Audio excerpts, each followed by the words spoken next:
Hello everyone, welcome back to the Nut House. So on today's video, I'm going to show you my favorite all-time Thanksgiving dessert. This is one that I must have for Thanksgiving.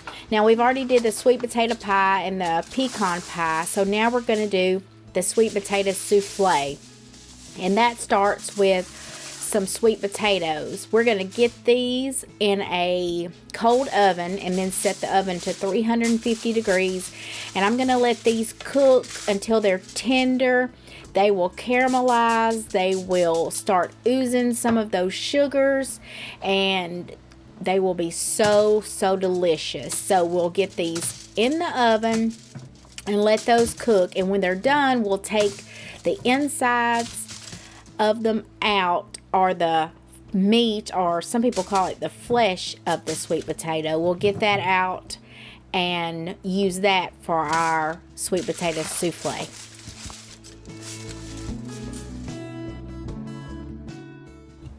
So here we have the sweet potatoes that we mashed up. I used part of the sweet potatoes to make the sweet potato souffle, so I have this left over. Now you need about 5 to 6 cups of the meat to make a casserole dish of the souffle. However, today I'm making some small little ones. We're going to start by getting a stick of butter melted, and then we're going to add that into our sweet potatoes. And also we're going to add a cup of brown sugar. Now this is homemade brown sugar, and I have a video on how to do that as well. To me, it's just so much more flavorful than the kind you buy in the store. So all of this is we're just dumping these ingredients into my mixing bowl. If you have a stand mixer, this makes quick work of it. But if you don't, you can use a hand mixer or even a whisk.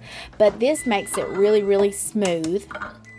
So now I'm going to add 2 eggs. And again, just dumping it into the bowl.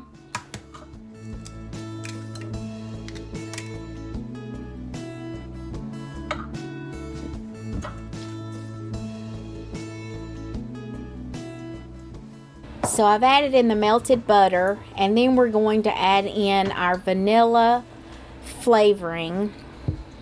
So this will just make it taste really good. Also, a 1/2 cup of milk and an 1/8 of a teaspoon of salt. And then we're just going to let the mixer do the work for us and get this nice and smooth, and get it ready to go into the oven. Now I have my oven preheated to 350 degrees so that it's ready for me when I have them ready.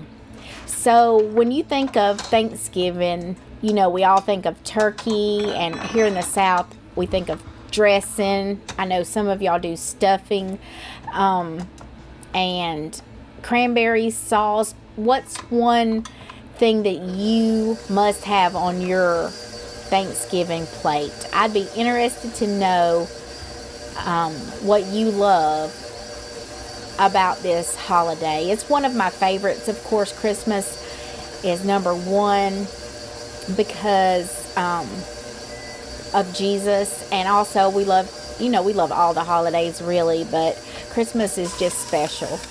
So I'm going to get this mixed up really good. And then today, now if I were making this for Thanksgiving Day, I would choose like a 9x13 pan, or even a disposable pan if I'm going somewhere. But today I'm just showing you how to make it. So I'm going to use these little ramekins that I have, and they make just portions like for each person. But you can use whatever, you know, utensil, what would that be? Any vessel, I guess, baking vessel that you have, and bake it. But you'll have to let me know how you like it. This is my all-time favorite.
You see all those butter flecks in there? That's how you know when that cooks down with that brown sugar, it's going to be so delicious.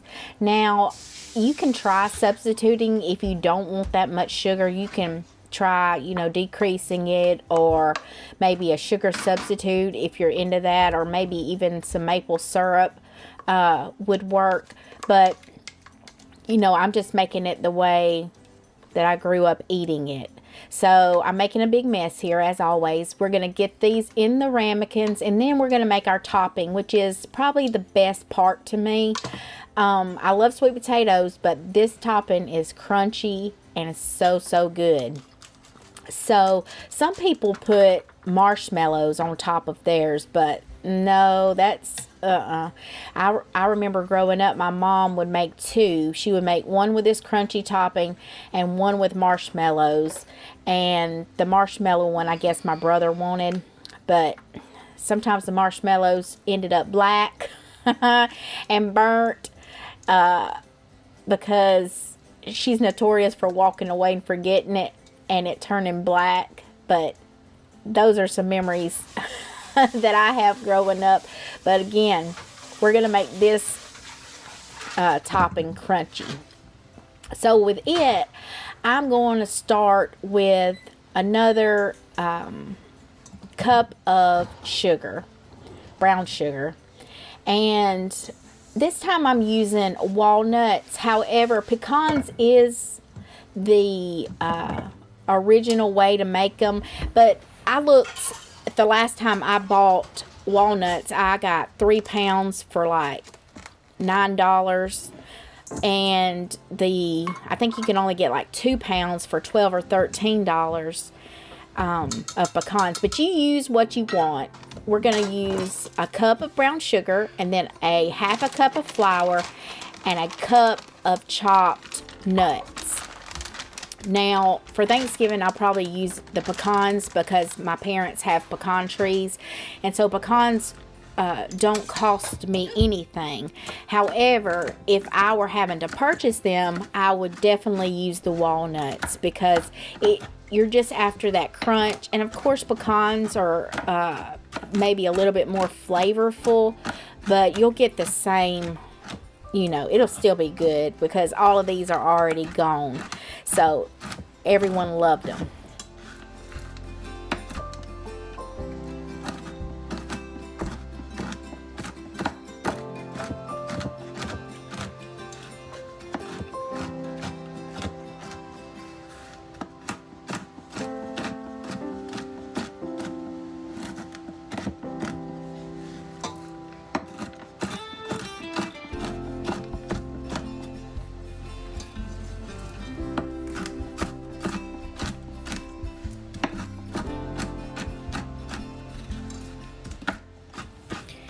I always keep my nuts also in the freezer. They will keep for years there. Don't leave them out. The oils in them will make them go rancid really quick. Just store all your nuts in the freezer. That way you'll have them for years to come. I think I still have pecans from several years ago in my freezer today, and they are vacuum sealed, so there's nothing wrong with them at all. So that's a good tip right there. If you spend the money to buy these nuts, make sure that you keep them vacuum sealed in the freezer. My mom likes to keep hers in old, like they're instant coffee jars. Like my dad and her drink instant coffee, so she saves the jars and she puts her pecans in them, and they have one of the flip top lids so you can just shake out what you want. So that's a good frugal tip too if you have any of those or even mason jars laying around. You could put those in there too.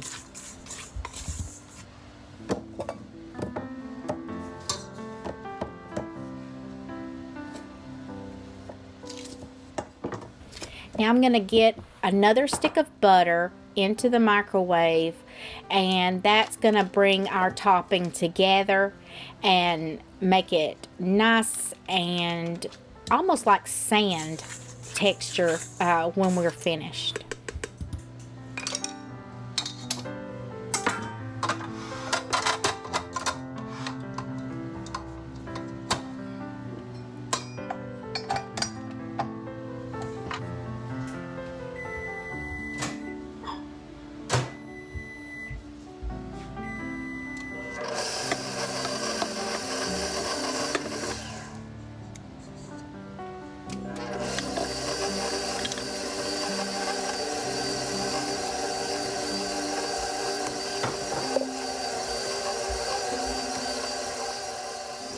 So I say sand, but what I mean is like you were making a sand castle and you got the sand wet.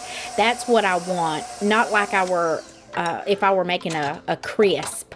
I actually like my crisp to be the same texture here because it just makes, to me, it just makes a better crunch. Anyway, I'm getting off topic. Anyway, we're going to get these on top of the souffle, and then we're going to cook it for about 30 to 45 minutes at 350 degrees, just until they're nice and brown and bubbly.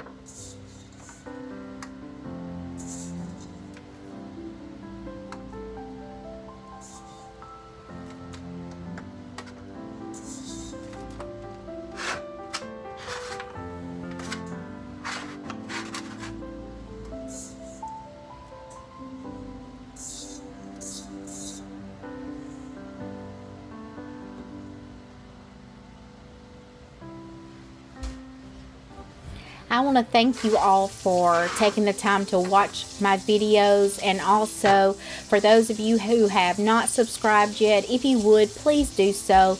Like and share the video. It sure would help our channel out so much. And here they are coming out of the oven, and they were really, really delicious.